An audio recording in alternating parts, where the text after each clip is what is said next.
Yeah, it's kind of neat that we can do this type of, I don't know, like a podcast where somebody can sit down with you and just have a conversation with you about what you do day to day, which is kind of, I'm curious about. There are ways to follow what you guys are doing in the State House, and that's all available. But sometimes what's not available is like, we can get the bio. We have access to that type of thing. But first of all, like, thank you so much for coming to do this. I greatly appreciate it, honored that you're here, and humbled that you take the time to come and sit with me in my den and talk a little bit about what's going on in PA. Obviously, this is kind of a local podcast, and I think it's neat that we have this platform or the ability to have a discussion like this. And I just saw yesterday, like, I don't know if you listen to Megyn Kelly at all or whatever.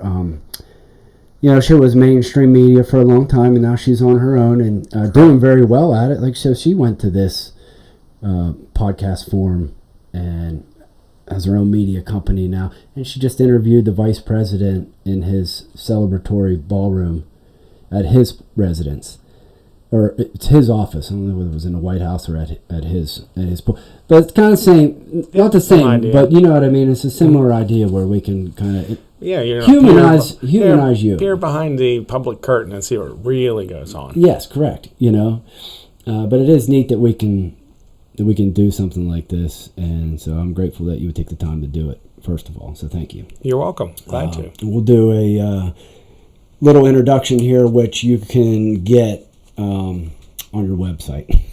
But great. For those who don't know, this is our Pennsylvania State Senator Pat Stefano. You've represented the 32nd Senatorial District since 2014, getting ready to run again. Fourth term. For the fourth term. Pat is a lifelong Fayette County resident and a third-generation small business owner, having worked in his family's printing company, Stefano's Printing, since the early 1980s. Correct. That hands-on experience, managing budgets, meeting payroll, and running a business has shaped the practical, real-world approach that you bring to Harrisburg. Coming from a family of educators, you're also an advocate for students, teachers, and classrooms.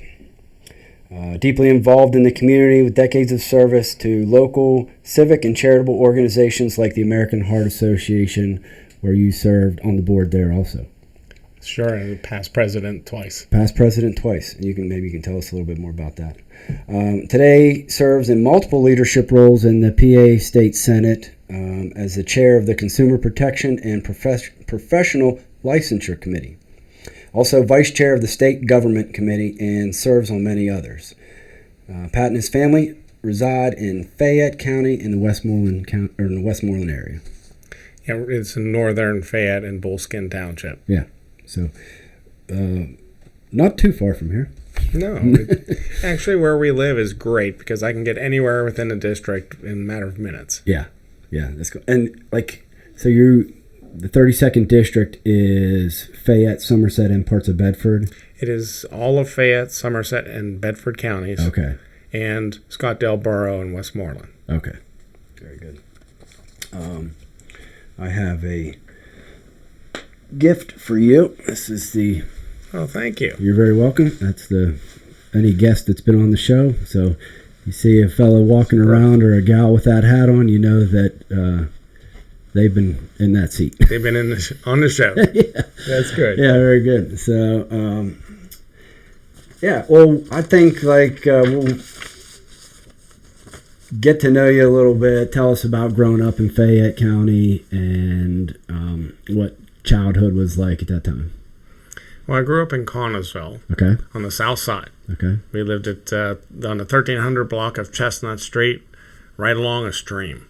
That stream was a border into South Connellsville, and that's what we did all the time in the summer, or in that stream, all the time doing who knows what. That was our fun. Yeah. That and walking around the neighborhood. There was an old ballpark up on the hill.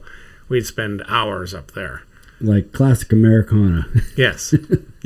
check in with your mom, Yeah. leave, come in maybe for lunch, Yeah.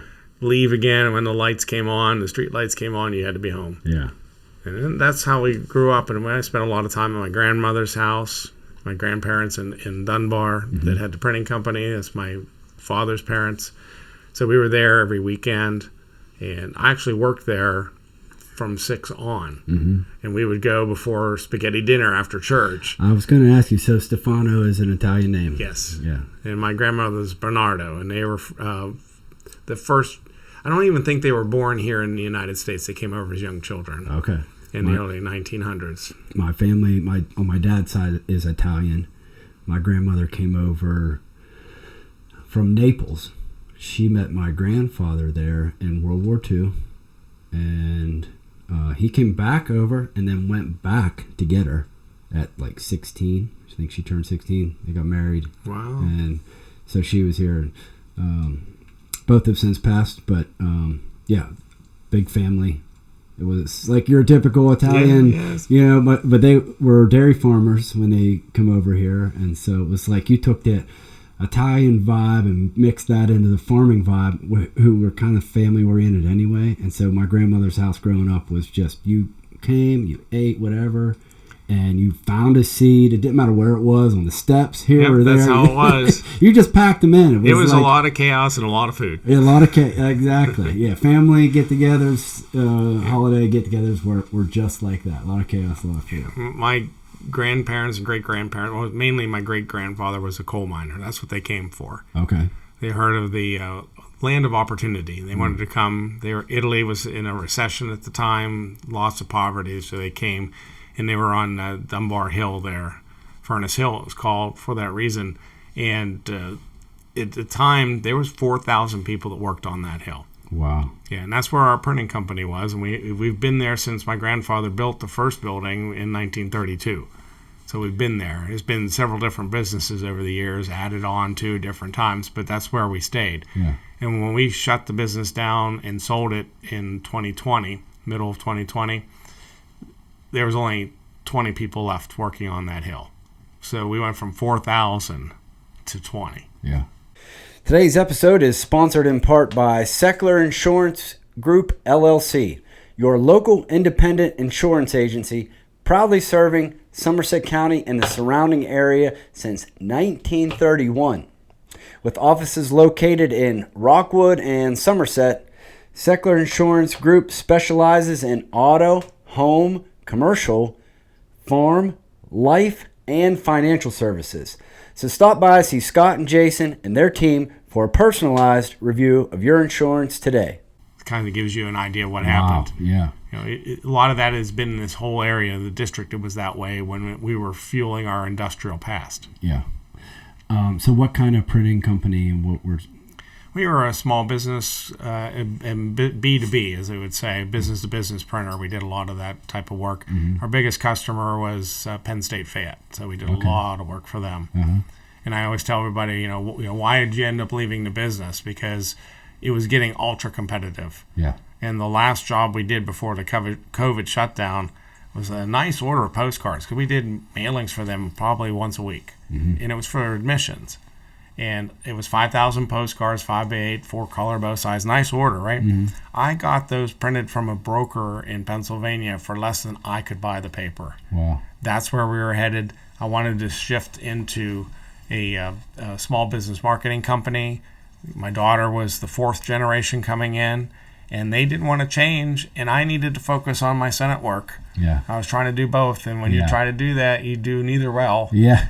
I said, I got to pick a lane. Yeah. And so we ended up having to sell because we were sales were tanking, and that's no way to run a business. Yeah, right. That's understandable. And those are hard decisions to make at times. Well, I always said it's a decision of head, not of heart. Yeah.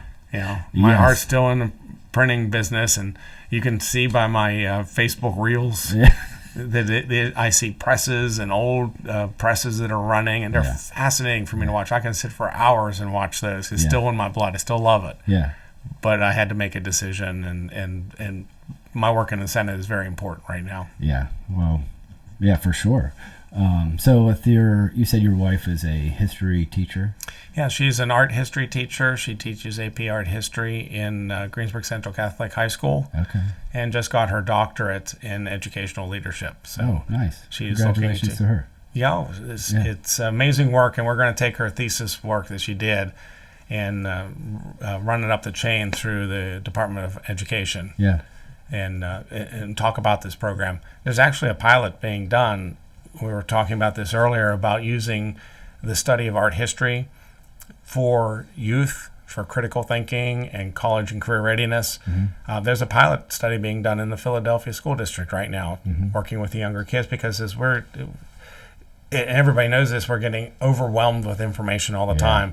Not all of it is accurate. Right. This ability to critically think and break down images and understand the history of when it was written, what was the political background, who paid for it. All these things are important, and then look at the nuances that are in the images that are creating. Being able to break that down and then have a dialogue with somebody who says they see something different gives them the ability to communicate, critically think, and come to a conclusion. Yeah. And that's what our youth is going to need as we move forward. And people don't realize this, but all the top medical schools require their doctors to have an art history course. Really? It teaches them to slow down, look at the entire patient, not at the heart disease, not at the lung cancer, but the whole person, the whole package. The whole body, yeah. And then study everything together. Slow down. Stop going so fast. Yeah. Oh, yeah. The world is seems like it's on fire at times. There's so much to process. And yes. We could all benefit from doing that a little bit. Yeah, so I'm being trained. Yeah. Well, I think like if I could draw any positivity out of the whole COVID thing was like, we did slow down. As a contractor, I had a few permit jobs that weren't being inspected. So you can't move forward if you can't get an inspection. And so I applied for the waiver, was denied. I work outside, but with maybe one or two of us. I know. Which was, and didn't get it. And I'm like, okay, well, so what do we do? Taught my kids how to make a fire. We taught them how to gut fish. We taught them we spent time together. We just slowed down a little bit. So that was a positive thing for me. We can always find the silver lining in that dark cloud, and it was a dark cloud. Yeah. Never worked so hard in my life. Yeah. Because everybody was applying for waivers, and the process in the governor's office for those waivers was not transparent at all. Yeah. And I couldn't get a hold of anybody. Oh, it was a disaster. Yeah. Well, for me, like I could do some emergency work. I did have a customer with a barn. We had a windstorm right before that or during it. I can't remember how it all lined up, but half of the barn roof ripped off from the wind. I've never seen anything like it. It literally took a barn, the steel, the purlins, everything, and folded it over. Oh, wow. And so we had to tear it off. You have to take care of it. You can't, that's somebody's livelihood inside that building. Yes, I know. We seem to have lost some common sense. Yeah. And that was at the leadership level. Yeah. I don't want to say everybody else seemed to have it all squared away, but it divided us. And what kills me even today is this little piece of fabric where people were putting over their face like that was going to stop anything, but it became a symbol of what you believed. Yeah, isn't that something? Oh, it's awful. Oh, yeah. You like when I told you to look for my house, I was like, there's the American flag on the front porch. That's kind of our symbol, I guess. Yes. Which says a lot, but I don't know. Oh, I think it's great, but that even today, where were we coming back? We were down in Florida last weekend. We like to get away at the end of January and get some sun. No, it didn't happen this time. Yeah. And we're in the airport, and I'm watching people with masks on. I was like, oh, come on, really? Yeah. And then the worst part is they have it down below their nose. Yeah. Like, or in the car. Oh, the car one kills me. Yeah, I never bought into that. And even then, like, only if I had to, like the store was not going to let me in unless I had it on. There were a few stores, not very many, that were like that. But I did subscribe to the Lions Not Sheep kind of motto during that whole time. Yes. And, I don't regret a moment of it. Looking back now, with the whole vaccine and everything, like, I don't regret not taking it. at all. And I know some people who did that do regret it or don't want to say that they do, but maybe deep down they do because all the stuff that's coming out, but in the conditions. But that's what happens when you rush into it. I said this from the very beginning, and I actually fought with the governor's office and his it was the health department secretary, Levine. Yeah. Oh. Fought with them, talking about just put the information out. Let people decide what's right for them. Yeah. Don't tell them what to do. Just present them, educate, and let them alone. Yeah, mandates aren't good. No, but they couldn't understand that concept. Yeah. Wolf was the same way. Yeah. We have to protect people. I said, no, you just have to educate. That's it. Yeah. Let them make the decision. They know what's right for them. Yeah, yeah. If they want to take the risk, let them take the risk. Well, that's like my youngest daughter was like, what's a Republican? I was like, smaller government. Yes. Do you want to have a say in your future, or do you want somebody else to tell you? We just had this conversation because we were talking about you coming on, And she's like, and we're talking about, what's a Republican? And she just turned 11, and my kids know. I had another daughter. I'll tell you this funny story about the American flag. I give a lot of my customers American flags. Whenever I build a porch or something, they can choose to put it on if they like, Going through a neighborhood where I was doing some work, and I had my kids with me, and I was like, "Oh, I built that porch there. There's the flag hanging off of it, Going through, and I said, I built this porch too. They said, Dad, did you give them a flag? I said, I did, but it wasn't up. And my one daughter goes, oh, they must be liberals. So I was like, and at that time for her age, it's like, oh, I didn't say it.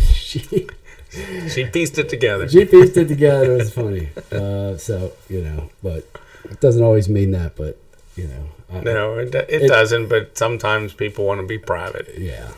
But I'm so proud of America. That's why I do it. I'm just grateful to live in a country like this and have the freedoms we have. And I listen a lot, probably since COVID, really got me kind of politically charged in a way where I pay and also becoming a business owner. I think becoming a business owner will open your eyes to a lot of things. And it's not that you can't be when you are an employee. Thank God for the people that are willing to work, and be. But as a business owner, you are opened up to. There's some laws and dig deep on the red tape that's around running a business. When you have a business, yes, all eyes are on you, and they're watching what you're doing, and you have to fit all the little pigeonholes. It drives me crazy. Too many barriers, and the backbone of our country runs on businesses like these. Yeah. Not the major corporations. They've got office floors of people to figure out all the loopholes. Yeah. It's those of us that are getting up every day, strapping our work boots on and getting to do the job that get buried by all these things that get in our way. Yeah. And you become very aware of how much you're paying in taxes. Oh, yes. Because you then have to write that quarterly check. And be disciplined to put that money away. Rather, when it comes out of your paycheck every week, you can kind of get numb to the fact that this is just the amount I get. Mm-hmm. And they're taken out. But when you are forced to write that check out, you're like, okay, I now have to accommodate for that whenever I'm bidding a job, charging a job. Absolutely. So you're very acutely aware of what you're paying. And then they say, oh, okay, well, $20 billion allegedly went to fraud and Minnesota. How much of that was federal money? I pay federal taxes. That was my money. Yes. It's not, okay, you found it. How do you get it back? The government does not make money. You're right. They just take it. They take it from people who are working. Yeah. That's what they do. That's how government is run. Yeah. And for years, even before the income tax was instituted in the 1918, 1920 area. You're right on. Our country ran on alcohol taxes. Yeah. But still, that was money you paid when you bought a bottle of any of your favorite beverages. You paid that money. They took it from you. Yeah. They don't make it. They don't provide it. They don't gift it to you, and you give it back to them. Mm-hmm. They take it from you. Yeah. And that's my job when I'm in Harrisburg, is to protect that money that they're taking from you. Yeah. So that's that part of the Consumer Protection Committee where you get really involved. That's part of it, yes. But as overarching role is being elected, that's what I'm watching for, because our state has a problem with spending. Yeah. They like to spend more than they take in. Yeah. And what happens in your household if you cannot pay your bills? You're going to have to find money somewhere. Yeah. Or pay less bills. They don't want to pay less bills. They want to keep giving money away, so that will lead to higher taxes. There's just no other way around it. Right. Yeah, it's kind of a simple procedure, Yeah. And it gets very complicated. It's complicated, but the concept is like any other scale. Yeah. You put something on one end, you got to put something on the other end if you want it balanced. That's right. That's why my ears perk up when Trump says we're going to do away with the income tax. Well, guess what happens to the little guy is, I pay less. My business becomes more I have to compete, because now if I can lower my prices because I'm not paying so much taxes, then that has a direct effect on the customer, because we have to be more competitive, and it just it becomes lower I can charge less because I have to pay less. And then, correct. And then it weeds itself out. It could start to lower what we call deflation and help out there. But do you really think that the federal government can do with less? That's my biggest problem. And it doesn't matter what party. One party likes to spend more than the other, but we're all addicted to spending. Yeah. Because cuts are painful. Yeah. But we're going to get to the point where it has to happen. Yeah. And you see Europe is dealing with this, and they can't figure it out either. And France had to lower their retirement age because they couldn't afford it. Yeah. They said raise it, because it was 62. They raised it to 64 because they have to pay all that, and they could not afford it. And what happened? The prime minister was voted no confidence. They put somebody else in, and they lowered it back to where it was. So you just kick that can down the road, but that can's going to blow up in your face here pretty soon. Yeah, it is. So the idea of spending less is very difficult, but we're going to have to make that hard decision. Yeah.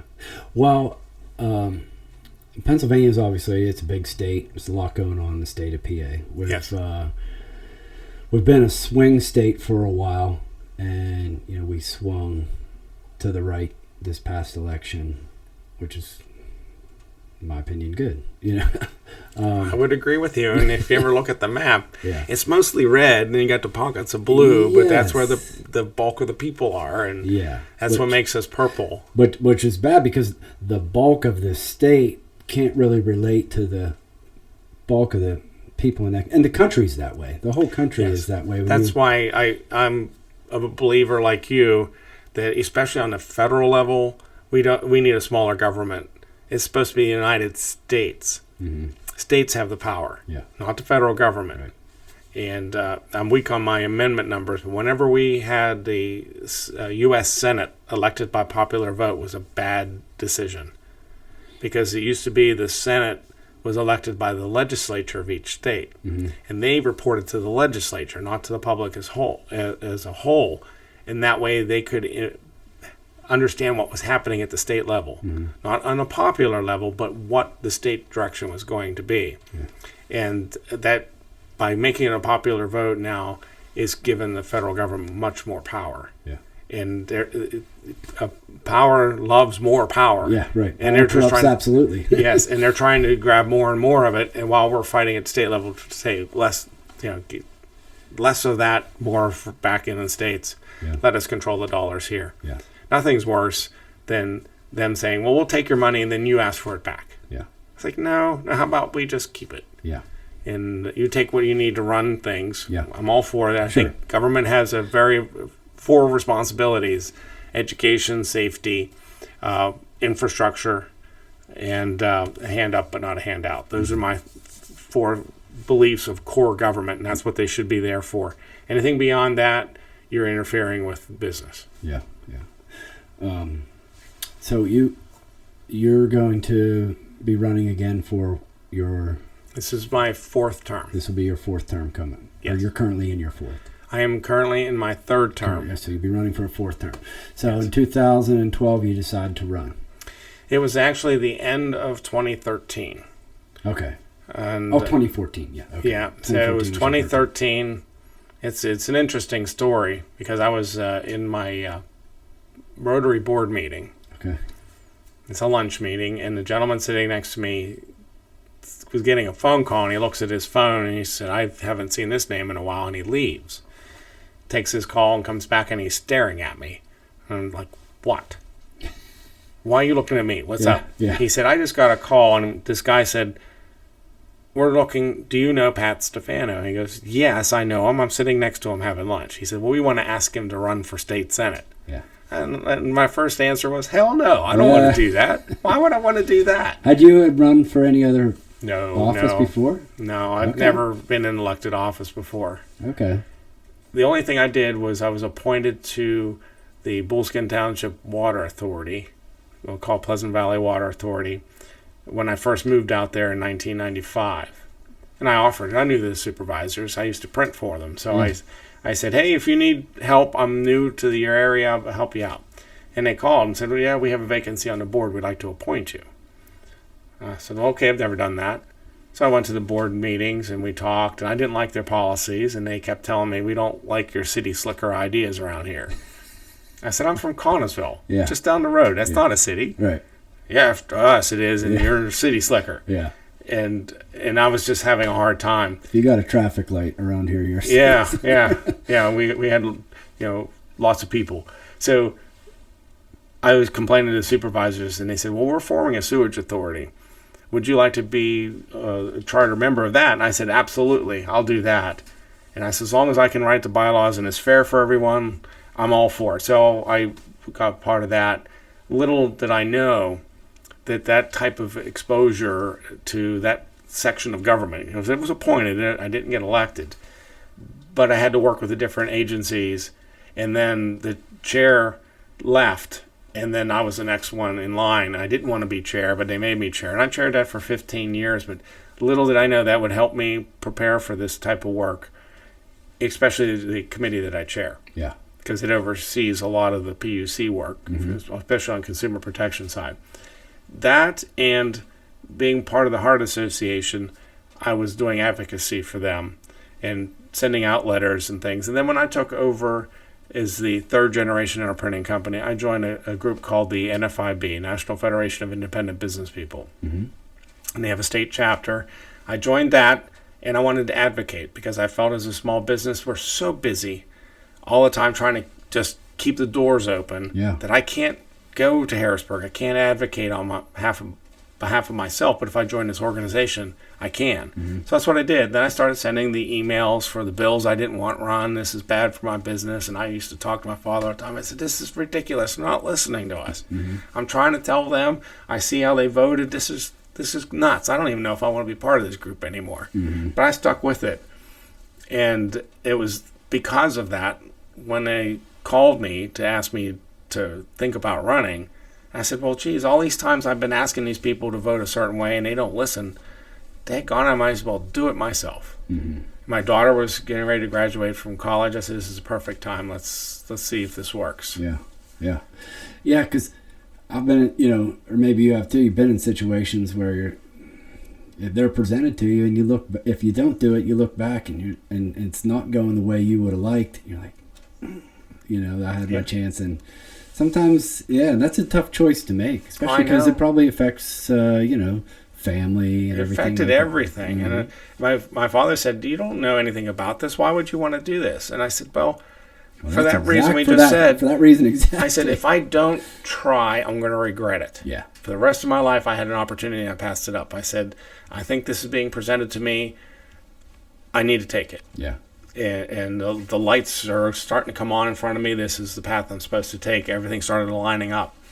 And so that was a decision. It was difficult to make, but I had a great team who was helping me to run, because I don't know how to run for an office. So we worked with consultants, and the team that I worked with for helping with raising funds and things like that, and how to campaign, worked very hard because I had a uphill battle because I was unknown. Yeah.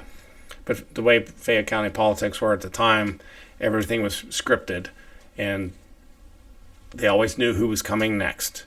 It was always under Democrat control for the House and the Senate, and they would always pick who was next. Didn't matter whether they're qualified or not. They're the ones that are next. No one else was running or allowed to run. Mm-hmm. And when they saw my name on there, they said, "Oh, this is someone we don't know. This is great. This is the first time we've seen this happen." It was able to break that cycle. Yeah. And I was actually the first Republican to be elected in that seat for 67 years. That's awesome. Yes. Yeah. And it was a time we knew the trend was coming, and that's why they were asking me to run, because the trend was shifting in this part of Pennsylvania. And it was exciting to be part of that, and we worked really hard, got our message out, and the voters of the district said yes. Yeah.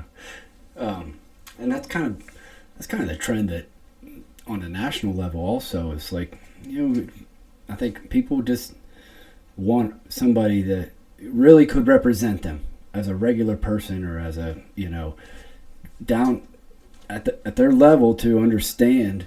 It seems like for years it was, and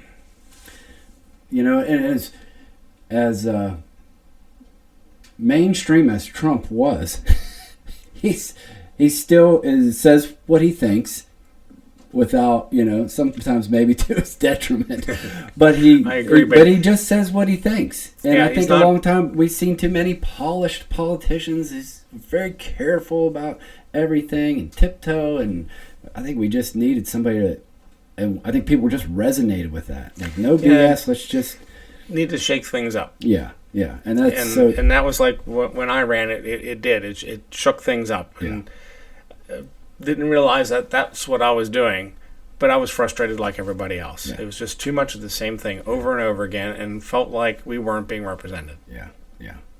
I was having a conversation with a guy one time, like, it doesn't matter what happens on the federal stage.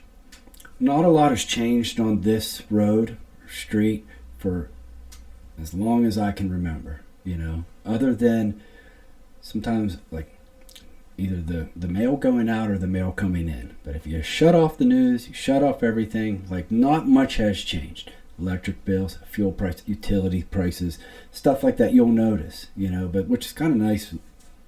But doesn't mean you should live in a bubble either and not pay attention. But yeah, we wanted things to shake up, and that's neat how you got in that way. Yeah, that's how it all started, and it's hard to believe it's 12 years ago. Yeah. So did you encounter anything that you didn't expect? Like, you campaign and you got elected, and it's time to actually go and do the job. Now, what was that like, getting your feet wet and heading to Harrisburg, and just, kind of what was it like whenever you first started? Because I think a lot of people would have a little bit of a, they would kind of maybe shy away from doing something outside of their comfort zone because there are unknowns. There's a lot, and you don't know what you don't know. Yeah. In your campaigning, your focus is entirely on the campaign, and of course, you're not going to run if you don't want to win, right? That's the whole idea. So you're focused on that. You don't see anything else. You have your blinders on. Don't get distracted. Let's go. Well, then you're like the proverbial dog that caught the car. Wow. This is great. Now what? Yeah. So I had only a few weeks to put a team together, had to rent offices, all that type of thing, and then start right at the bat. And our favorite term was drinking from the fire hose. You're just overwhelmed. So that's where your staff comes in. You want to hire some experienced staff that can help you navigate those early days. Yeah. But the very first meeting I had, December 1 of 2014, right after November's victory, was in Harrisburg in someone else's conference room because I didn't even have an office yet. Yeah. I was a senator-elect, but it was for with the fishing boat and Somerset Lake. Okay. That's when they were saying we have to draw down the lake, we have to replace the dam, and we needed to get funding for that. That was my very first meeting. So right off the gate, I'm hitting a big issue we had to deal with. Right. And you saw how long that took. Yeah. That was a mess. Yeah. But that was day one. Yeah. I learn a lot on this podcast, but one thing I've learned over the years as a contractor is that you're only as good as the materials you use and the people you work with. That's why I go to SDC Building Center in Somerset. Whether I'm remodeling an interior or adding curb appeal to a home by putting on a porch or extra storage and building a pole building, They've got everything I need for my business. So whether you're a contractor like me or just tackling a weekend project around the house, head into SDC Building Center, tell them the Route 281 podcast sent you, and you'll see why they're the go-to place for builders in our area. Cool. And then first time in Harrisburg, like you guys have an office down there, correct? Like, correct. Okay. And so you kind of go in and get to see your new office. What's that like? Yes, I remember sitting there at this desk in this beautiful office, and I know there's a whole bunch of things I got to learn, and I have no idea what I do next. I don't even know where to turn. Yeah. That's such a real answer, too, because I think so many people would feel that way. Yeah. It's like, okay, what do we do? Yeah. And then the meetings start. Everybody wants to meet you. They want to understand where you are and what you're going to be working on. I had to wait for my committee assignments so I would know, because I put in what I would like to be a member of, and then when they divide that all up, then you see where you are, and then the constituents come in, and the different interest and stakeholder groups come in. They want to know, they want to share their ideas, where they think you should be, where your area is, and you get overwhelmed with that. I'm sure. Yeah, so it's just a lot of trying to climb up a big dark hole until you get to the top and start to understand. So it takes about a year. And then when people always talk to me about term limits and things, I said, be careful when you ask for that, because that creates a lot of turnover. So exactly what I just described keeps happening. Yes. Well, what's the consistency? Right. The staff. Yeah. That's unelected, directing the new people what to do. Yeah, that's a dangerous situation. So you want to make sure you're not turning too quickly. Yeah. And I always say, please know that the voters are your backstop for term limits. If you don't like what's happening, it's time to re-elect. Right. Yeah. Well, yeah, that's wise. Because you see that. Yes. Yeah, we see that in all types of federal agencies and NGOs, and they get too much power, and they're there for longer than the elected official, and everything. It's like Washington is like, that's why they call it the swamp, because they can't get out what they can't get out. So much of that happens, and we have some of these members, especially in Congress, have been there for way too long. Yeah. I always remind the electorate, please, if you're not happy, find somebody else. And if you can't find anybody, run yourself. Yeah. Right. That's how you change things. Yeah. Since you mentioned that, part of what I like to do is I talk to people with different jobs. It doesn't seem like that long ago where I was coming out of high school and I had no idea what I wanted to do. I just knew that probably I was on the dairy farm for so long. I wanted to try some other things. And here I am at 44, still trying new things. But, for a young person that, looks at your position or politics or running for elected office, like, what do you say to them on either how to go about it or, what does that path look like? They're involved in their student body, and they've just got that knack for wanting to be involved. And I've met quite a few, and I just met with a young gentleman in Bedford who asked me that very question: what do I do? Yeah. I said, well, then look around you. Be active with your borough council or your township supervisors, your local school board. Look to see what interests you. Where does your expertise, where can that help someplace else? And then get to know people, build your network, and then if you see an opportunity, take it. Yeah. And if that's your desire, it will open up for you and you will find it. But you'll have to, I always say it's a farming approach. You're going to have to plant some seeds. You're going to have to tend to it for a while. Every now and then put a little bit of fertilizer out there. Yeah. But then reap your harvest later. Yeah. So you have to put some work in, and it's not instant. Right. And we're in a world of instant gratification. If I can't hit buy now and it ships to me tomorrow, you got to plan ahead a little bit, but it will pay off. And I do a senator for a day. Excuse me. I do them in each county, sharing, but do a Fayette one in Bedford, and the schools in Somerset will split between the two. And I have usually about 240 juniors and seniors that'll come, and they're actually fill the Senate roll for a day. Yeah. Excuse me. Yeah. And they have to work on bills, make amendments, work together, vote them out, and then we have a actual Senate session where they have to defend their bills and ask for support. Yeah. They love it. Yeah. And all in a day. All in one day. That's awesome. And they'll come back to me afterwards. Several of them will, and I can tell which ones are interested in going in this direction. Yeah. Yeah. So it's fascinating to watch, and it makes you feel really good because you watch these kids and they're arguing their bills and they're trying to convince their fellow senators there that this is an important bill, and it gives you faith in humanity, and they're going to do great when they get out of school. Yeah. It's good to see. Yeah, I think we have a generation of kids coming up who are paying attention. Yes. And that's good to see. And I think they've always been there, but now we can see them. Yeah. Yeah, you're right. We can see them. You know, social media has made that easier to see. Yes. But even, just looking at our own kids, it's easier to see, So do you do that in Harrisburg? Do they get to go No, we there? do that here. We'll do. It's already scheduled. The invitations are out. The Bedford Senator for a Day will be March 12th, and the Fayette one will be March 13th. Okay. The Fayette's at Penn State Fayette. They're on spring break. That's why we do it. Okay. So we take over the campus. Yeah. And we'll have 5 classrooms in the auditorium. We do all that together. Nice. So that's a lot of fun. I enjoy doing that. Yeah, I'm sure you do. Yeah, it's. I like working with kids. I've 3 daughters. I'm a girl dad, but we do.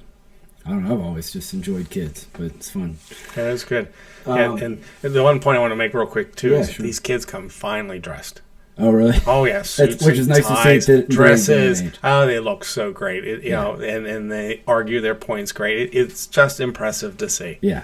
I was at a soccer banquet, or I forget what sport, but the one team, the coach had them all dress up, and they look good. And it was just refreshing to see. These kids actually took pride in their presentation and stuff Good. Like that. Yeah. So I always say it's the little things, but something like that, being dressed nicely can also then change your attitude. That hey, this is nice. I need to be presenting myself well, and it just bundles everything together. Yeah. Yeah. So what have you learned after 3 terms that you're like, what? I want to keep going. Like, what's been kind of like the motivating thing to push you to say, what, it's working, and I'm making a difference, and I want to keep this up. Yes, I ask myself that question a lot. But I always say government has 2 speeds, slow and slower. Yeah. So to effectuate these changes is taking longer than I would have liked. Yeah. But we're going to have to keep fighting. And right now, we have a Democrat governor, Democrat House, Republican Senate, and only by 2 seats. Mm-hmm. We're the backstop for a lot of crazy that's been introduced. Yeah. So right now, we're trying to stop the bad stuff from happening, so I want to continue that. I can't leave my fellow senators in the lurch. I'm going to be right here with them. Mm-hmm. That's why I'm running again. I want to be part of the battle. And also, we need to chart our path forward so we can keep an eye on all these affordability issues, because we all feel the pain. Mm-hmm. And Chair of Consumer Protection, especially that is where I'm working with the utilities. And you can see the costs that are going up there. And this is the first time in, 20, 25 years that we actually have greater electrical demand than we've ever had. Mm-hmm. It's always been flat or less. And now all of a sudden it's going up, and none of the utilities were rightly prepared for this. Then we had a lot of federal policies starting back in Obama days that have really affected us. Mm-hmm. And people don't realize that the bad policies can hurt your pocketbook, and it might take a while. Mm-hmm. But the war on coal has started with President Obama. We have coal-fired power plants that are shutting down and nothing to replace them. Mm-hmm. And we saw that what happened during the avian influenza, whenever we lost all our hens laying the eggs. Yeah. What happened to our egg prices? We had scarcity, and they went straight up. Yeah. That's what's happening with our power generation. Yeah. We don't have any new power coming on at the base load. We've had some wind, we have some solar, and I do believe in all the above energy approach. But when we're talking about solid base load energy, that's been going away. And we've not been building them because of policy. And now we're getting more demand. That creates economics 101, less supply, more demand, price goes up. Right. And that's what's happening. And the PGM auctions, that's our regional transmission operator. Mm-hmm. Their auctions that they do for capacity, they are signaling that we need more generation, and that's what that auction's all about. Yeah. And trying to bring the policies in to make sure we're building. But Governor Wolf, right before he left, and Governor Shapiro kept it in place. It was the Regional Greenhouse Gas Initiative. Yes. I was going to ask you about that. Yeah, Governor Wolf wanted us in that, yeah. Which is a cap and trade program, mm-hmm. where you take the output from your coal-fired and gas-fired. They're saying, well, there's pollutants in there, so every pound of carbon you're putting out, you need to pay money into. So it's what I call a Robin Hood scheme. Yeah. We're going to rob from one and give to another. Mm-hmm. Well, anytime the government's involved, what does that do? It drives up pricing. Yeah. They're going to decide where that dollars are going to go, and depending on who's in charge, who's going to get it. So solar's going to get it, wind was going to get it, or hydro, whatever they wanted to do. But for you and me, that means our prices are going up. Mm-hmm. Well, that's Spectre. Now, that never went into place. We never went in. Right. It was held up. It was held up by courts. Yeah. They said that only the legislature can put us into a tax situation, not the administration. But we were arguing this, and no one would take it off the table. Well, do you think anybody's going to build a baseload generation that's going to burn natural gas or coal in Pennsylvania with this threat of a tax whenever you're just slimline as it is? You know how it is running a business. Mm-hmm. Your profit margin is very tiny, and then you're going to add this huge tax on top of it. No one's going to build. Right. So that creates more scarcity, and that's where we are. Mm-hmm. So now Reggie's off the table. Yeah. Because that was a negotiation of last year's budget. Yes. Which is the Regional Greenhouse Gas Initiative, which you guys just took that off. Just took it off, right. But that we didn't finish that until November. Yeah. It takes 5 years minimum to build a plant. So we're not, just because it's gone doesn't mean, boom, we're going to have more power. It's not going to happen. It's going to take time. Mm-hmm. And we're feeling that pain right now. And we're having to deal with the policies of other states, because we're 13 states in this group, mm-hmm. and we export 22% of our power every day, and they're needing more power. They want us to build the lines. We're like, no, we're not spending billions of dollars, because that's coming right out of your pocketbook. Right. That's a Section 2 on your bill, mm-hmm. is a transmission. So all these things have caused the cost to go up, and I'm not ready to leave yet, because I want to fight with this some more, because we got to get the barriers that are in the way out of the way, mm-hmm. and get these costs under control. Right. So translated to us, our electric bill, power, all those commodities get passed down to the consumer. Exactly. Yeah. That's the way utilities work. They're all rate-based. Mm-hmm. There's no other way. That's the way it works. It's going to be a tax somewhere. Yeah. I know several groups being part of the sewage authority, you apply for grants, but grants are only dollars that came from somebody else's taxes. Right. So, those are taxpayer dollars too, and we want to be prudent with those. Mm-hmm. But I remind people that in Philadelphia, they still have some wooden pipes. Yeah. And I don't think people here in Somerset County want to pay for Philadelphia's wooden pipes. Yeah. In the same token, Philadelphia doesn't want to have to pay for some of the water infrastructure that we have here. Mm-hmm. So at the end of the day, it comes down to us taking care of each other. Yeah.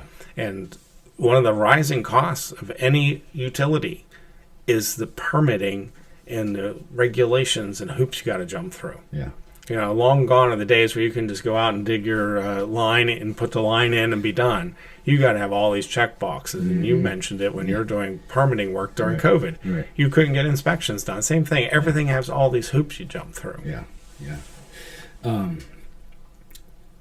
That was one of my questions for you. The exit from that, how it affected the voter directly, and I think you explained that pretty well. So we can talk about. But before we do, anything else from campaigning, your childhood, family life that you want to, share, please do. But I just, to close out, then I do have some policy questions Yeah, let's go right into the policy. Yeah. I grew up in Connersville. Yeah. Worked in my family printing company for all those years. I graduated from Connersville High School in '84, so I worked full time there all the way to 2014. Yeah. Full time. Yeah.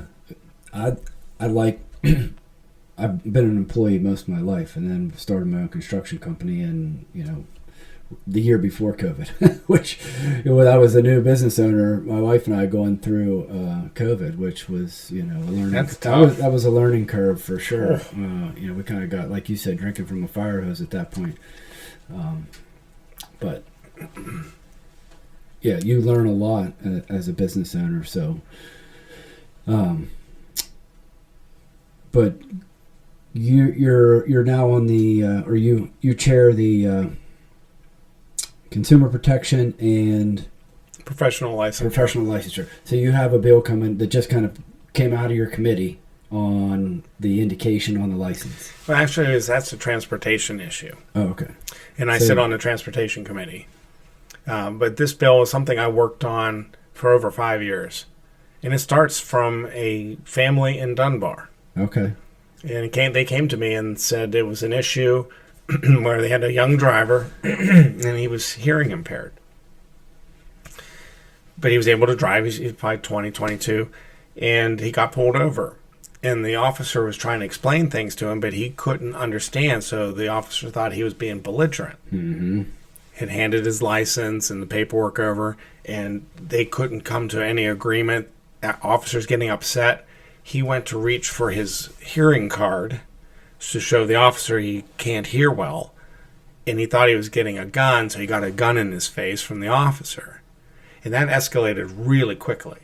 So their ask was, can you put an identifier on a driver's license that said they have a communication barrier? And there was another bill similar to that from Senator Boscola that is also the co-chair with me in the committee, and we decided to combine the bills together. It was almost 2 years ago now. And it took that long because we've been fighting with PennDOT, because all we're asking for is an italicized I, because we consider it's one of the national symbols for what they call an invisible disability. Mm-hmm. That gives them an indication. So there's several items that we have listed in the bill. Autism is one of them, hearing, just so situations like this can be averted. Easily avoidable. Yes, and it seems so simple. Yeah.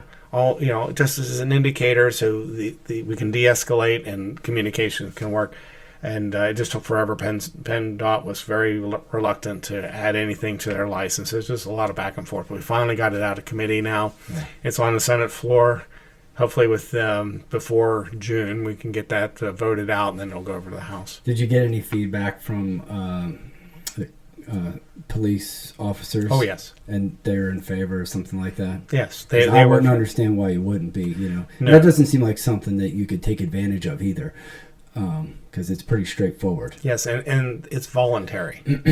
You don't have to do this, but if you might put yourself in a situation, you can sign up for it. It's a similar application process that we use for the disability placards that people hang on their vehicle mirror. Mm-hmm. Same type of idea. Yeah. You apply through this application, you send it to PennDOT, you then get your new license with this on it. Okay, yeah. Makes total sense to me. I know. Just because it makes sense doesn't mean we actually get things done. Yeah, I realize that. it's frustrating. I realize that. Because people will say, we need to change the law on this. I said it could take anywhere between 2 to 5 years, 8 years sometimes. It's just a long process. Yeah. Are you familiar with, I just had a question because this was news yesterday. I don't know if you heard, but a approximately 30-year-old man from Kyrgyzstan. Yes. Did you hear that? We actually, in this transportation committee, had a hearing on this. Okay. Already? We did, because this isn't the first time. Yeah. This has been happening, and they're coming from Pennsylvania. Yeah. And it's really a major issue between Homeland Security, the ICE patrols, not communicating to the different states. Mm-hmm. So they were not on any lists, and they were granted these CDL licenses, which blows my mind how this is happening. So we're working very hard to close that loophole and call all these back, but we need good communication from the federal level to the state level to stop this from happening. Who can help you communicate that better? Like who? How do you get better communication? Well, we're going to have to go through Senators McCormick, Fetterman, make sure that they are aware of how this is happening, but we're going to go straight to the Director of Homeland Security. Okay. Call them in. Yeah. Say, open these channels up. Yeah. So that, because like I saw, it was a man who allegedly came in underneath the Biden administration, but he was able to, and that's where I'm like, okay, so I think voter ID is a big issue right now. SAVE Act is in the Senate, if I'm not mistaken. Mm-hmm. And, so it seems like you just said, with that indicator on a license, it seems pretty cut and dry. Yes. But I realize that it may not be for everybody, and maybe you could tell us, It's a bizarre situation. Yeah. I don't know how they didn't know that he wasn't a legal resident. Right.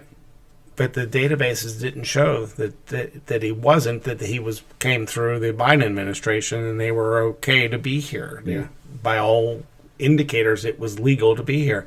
And I looked, he even has a real ID. Yeah. Like, what the heck is this all about? So we're not sitting back on this one. We're punching holes right through this. Because it's frustrating for us to say, okay, we can't get voter ID, but somebody from another country could come in here and get a CDL.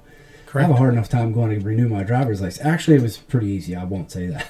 Mm-hmm. I set a world record not too long ago. I went to buy my hunting license, and it's an unofficial world record. But they said, I can't give you your license, sir. I said, well, why not? They said, your driver's license expired. And I had no idea. Just missed the thing that came in the mail. Okay. It was only like a week or two. It happens. Yeah. Mm-hmm. So I'm like, okay. It was like 4:15. I think the driver's license place closed at 4:30 or 4:45, and I was at Walmart in Somerset. I made it there, got my license, renewed, picture taken, new license, back to Walmart in like 30 minutes. Oh, good. And the lady's like, looked at me like, you come back with a new license. I said, I think I just set a world record. You probably so did. Thank you to the good people up there at Somerset. They got you taken care of. Yeah, no, but I think it's like when we see something like that, it's frustrating because it's like they want to tell us we can't do voter ID because there's people who can't get a driver's license. Obviously, there's people who can get a driver's license. And so like that argument goes out the window. Yeah, I've been told so many times that people from that are legally here as immigrants, we have a community of them here in Somerset, and they've come and talked to me. They cannot get a Pennsylvania driver's license because they don't have their green card yet. They're so slow at the federal level. Yeah. So how did these people get one? But it had to be the designation they got when they came. Yeah. The Biden administration gave them that allowed them to come right into our system. Yeah. So we're going to have to get that one shut down right away. Yeah. I have no problem with people who've come here, who want to work here. They follow the legal channels. We know who they are. They're properly vetted. I have no problem with that whatsoever. But this whole idea that we have criminals running around, no. Yeah. But we did check, and those two gentlemen that we were just talking about that have their CDLs, they are not in the voter registration system. Yeah. So there was an issue about 10 years ago with the motor voter law that went through. We shut that down. Mm-hmm. You don't automatically get a registration just because you got a license. Right. So you have to physically apply to get on the voter registration system. None of that happened. They're not on the system. They cannot vote. They're not legal citizens. They can't vote. Yeah. So we verified that though. Yeah. Because I don't trust these guys. Yeah. So sure enough, though, we checked. They are not on the system. Yeah. Well, it caused a real mess, and we're dealing with the real mess that happened over the last 4 years. And things happen slowly, and be patient. Sometimes, but it was sad to see that happen. Because 4 people are. We lost almost a whole family. Yeah. Because of that bad decision because they don't understand. They can't understand our language. They don't understand the signs. Yeah. That's why you see on the turnpike that they have the symbols with the no symbol for trucks in the left lane because they know they can't read. Yeah. That's wild. That scares me. Yeah, that's really scary. Yeah, that's upsetting.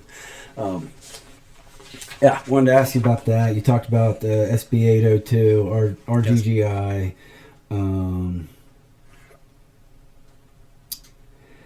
So you guys just finally got your budget passed recently, right? That was kind of a fight, wasn't it? It was a long, protracted battle that didn't end until second week of November. Yeah. Did you get some wins out of it, though? We have some policy wins, but the art of compromise is so messy.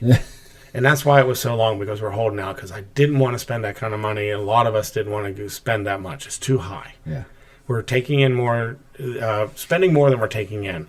And that means our state savings account, we call that the rainy day fund, is for emergencies. Yeah. It's lowered our credit rating. Our bond ratings are good because we can actually run the government for, I think, 3 or 4 months now. Mm-hmm. It was only 24 hours to a day before that. So it was up to, especially during COVID, we were able to put some money aside and when times were good.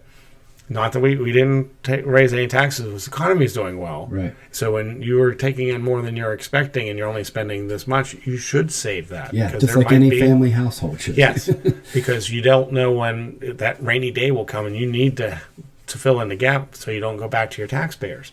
Well, they want to raid that and take half of what we have in there now. Yeah, like $4.6 billion. $4.6 billion. I saw that and I was like, we have a $4.6 billion rainy day fund? No, it's more than that. Yeah. Well, it's like almost 8. Yeah. And it puts us in the top, I think it's top 10 in the country for having a solid. Yeah, that's awesome. Which is great because, in our circumstances we've been in, this is amazing. We've been able to do this. Yeah, we're doing better than the federal government. Yeah, that's for sure.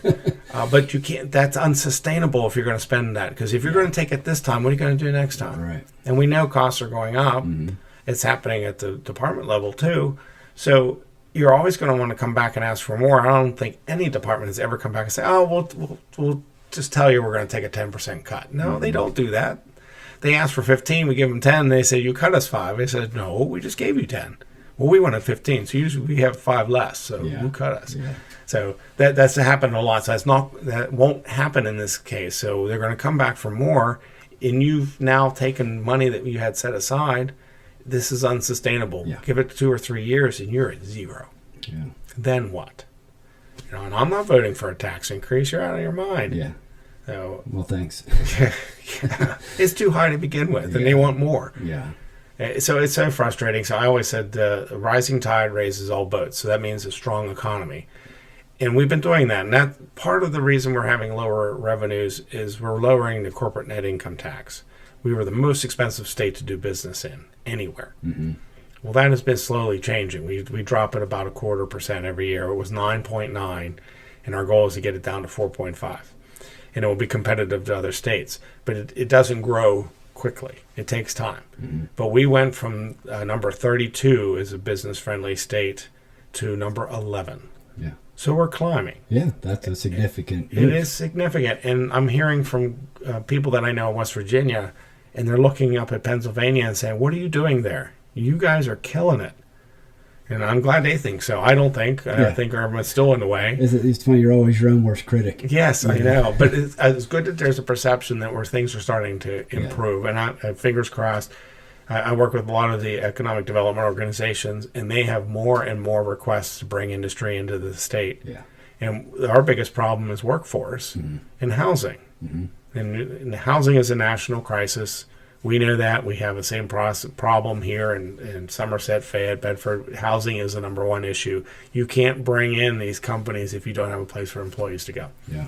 So we just put out a 5-bill package to the Senate, and I sponsored a couple of them with them to help reduce some of the barriers that are driving up the costs. And we talked about that earlier. It's all this red tape, all these permits and things hoops you got to jump through before you even turn one bit of dirt. Yeah.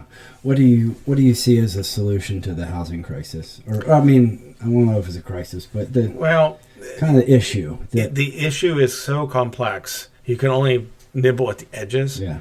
So it's where we're trying to get the government out of the way. So we're helping the developers with the risk, because we found when you're trying to bring industry in, if you had pad-ready sites, they'll come and jump right on that. Means you've got all the permitting done, all the infrastructure's done, everything. So we're going to have to move into housing in the same way, that we have sites that are already ready to go, then a developer can come in and it helps eliminate their risk. That keeps prices down too. That's another issue, is trying to keep the prices down.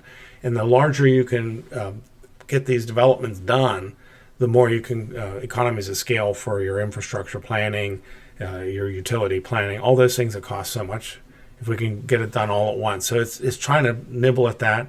The bill I was working on is helping with the tax credits when you're remodeling old structures. 10 years is hard to get your money back out of, so we're going to extend that to 20 to help with but it's only on the improvement of the value, not the, you still have taxes to pay. Right. But it helps you amortize that over a longer period of time, because otherwise if the numbers don't work, you just don't do it. So that's to help revitalize a lot of our old housing stock while we're trying to build some new housing stock. What do you say to the graduates that are looking for a way to remain in the district? Viable income, homes. Yes. Because, I mean, I think we have great schools here, and it's kind of neat. Somebody can click on this podcast and learn a little bit about the county, or learn a little bit about what, I love Pennsylvania, and May through December, but that's my own personal preference. But like, what do you say to those kids who are looking for a way to stay and then having a hard time maybe seeing? There's a lot of opportunity here, and a lot of the companies I'm talking to, they can't complete all their orders, and they could actually take in double the amount of orders. They have them, they just can't fulfill them because they don't have the workforce. And these are family-sustaining jobs. These are jobs that are paying $90,000 to $110,000 a year. And you're coming out of high school, you could go right into those jobs. And I tell every student I talk to, know your passion and find the best path to get you there. If you need a trade school, do the trade school or the CTE, whatever takes you there to get you where you want to be. Don't feel you have to take one particular course. For decades, we've been pushing all the kids into a 4-year degree. You need a 4-year degree. But if that's not where your passion is, why are you doing that? Right. And you have this mountain of debt that you're going to have to pay for. And that affects you, especially on the housing side, when you have to pay a student loan and now a mortgage. And all the other costs that come with it. So that's why I tell everybody that the opportunities are here. And all the companies here in this county and Fayette County, all looking for more people. Any that stick out to you that you would say are looking for people, that if anybody watching this podcast might say, okay, I'll give them a call? Well, I J&O truck bodies, they tell me all the time they need more welders. They don't have enough 4 guys. I used to work at J&J. J&J. It's the wrong thing. J&J, 4 guys, same thing.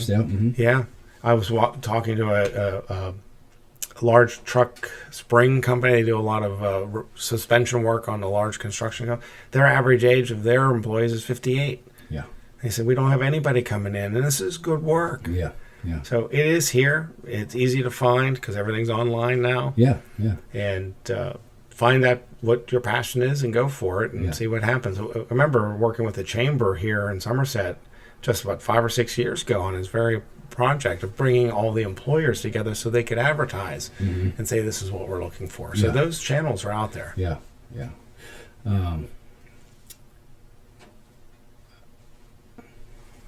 I'll say this. I was away like after college, and then we came back because it's a great place to raise a family.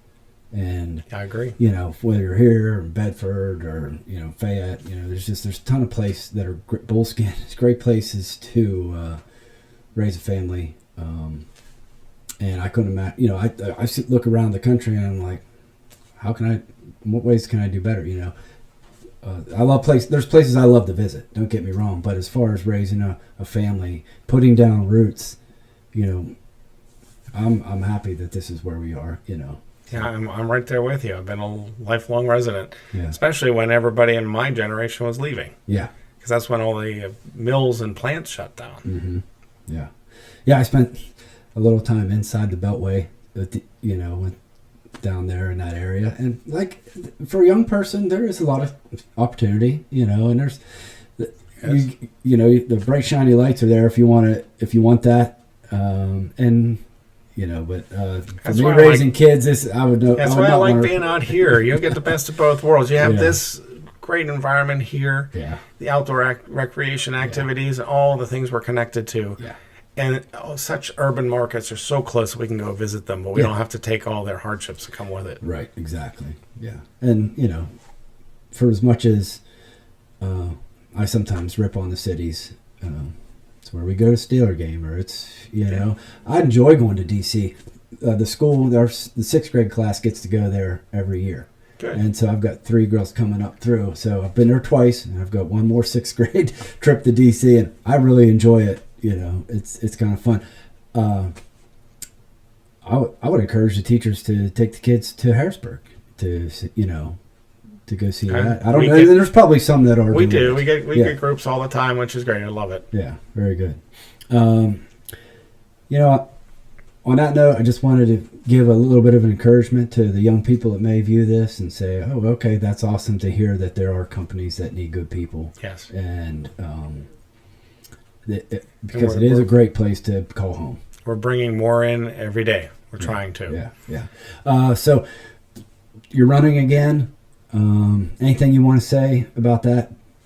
Well, surely elections matter. Yeah. So the May 19th is the primary election, and I ask everyone to please come out and vote. Yeah. Of course, I'm going to ask that you bring me back and for a re-election. But on top of that, a lot of our fine fighting warriors, our veterans, have died for this right to vote. So please go out and vote. Yeah. Every election matters, and the local ones are even more special than just the presidentials. Right. So please go out and exercise your right to vote, and vote in May 19th, and then believe it's November 3rd. Yeah. Don't live in that bubble. The local elections, your school board election, your commissioners, everything matters. Your state senators, state representatives. Yes. And that's the thing that I didn't understand whenever I was young, because I wasn't paying attention, but it's never too soon to start paying attention because they do affect you. Yes. Yeah. And if you want to follow what I do, I always ask people go to my website at senatorstefano.com. You can sign up for my weekly newsletter. Yep. It's an e-newsletter that comes out, and it'll keep you abreast on everything that's happening in Harrisburg in just a couple sound bites, which is really nice. Yeah. And it'll keep you connected. And then even through that website, you can send in comments and suggestions. We welcome them all the time. Yeah. And it's easier now than ever to raise an issue with you, or whether it be Carl Metzger or Dave McCormick or Senator Fennerman. I send those guys stuff all the time on Instagram. I see something that's maybe an issue that I would like make sure they're aware of. All you do is tag them on it. Yeah. And they may not see it directly, but if they get it enough times, it will come to their attention. Yes, and then their staff is watching too. Yeah. And they log all those things. Mm-hmm. And one thing I always do when a bill is coming up for a vote, I look to see who has emailed, who's communicated. I want to know that I have a pretty good idea where I want to vote. Yeah. I just want to make sure the electorate is with me on that, and I look for people's feedback. So when people say, "Oh, it's not worth my time," oh no, we record these, and those numbers are very important. Yeah. Well, on that note, thank you very much for doing this. We wish you the best of luck in the election, and appreciate the job you've been doing. It's been great to be here with you, Tim. I appreciate that, and appreciate you putting this information out for everyone to see. I'm doing my best at that. That's right. All right, Pat. Thank you so much. You got it. Thank you. Appreciate it. Take care. This episode is brought to you in part by Quiet Waters Travel, LLC. I don't know about you, but I love to travel. And personally, I love cruising. Lindsay at Quiet Waters Travel is an independent travel advisor. Got a dream trip you want to take? Quiet Waters Travel will help you plan it. Booking on your own can be a hassle, and who has that kind of time? Did you know that even when you book on your own, you're still paying for an agent? Yep, so why not save yourself the headache and let Quiet Waters Travel plan it at no cost to you? Quiet Waters Travel understands that traveling is more than just visiting new places. It's about creating unforgettable memories. With Lindsay's experience and expertise, she will help you create the perfect itinerary for you to unwind and refresh. So whether you're taking a cruise, booking a beach resort, or taking the kids to Disney, make sure the next trip you book is with Quiet Waters Travel. Contact Lindsay at quietwaterstravel.intellitravel.com. Link in the description.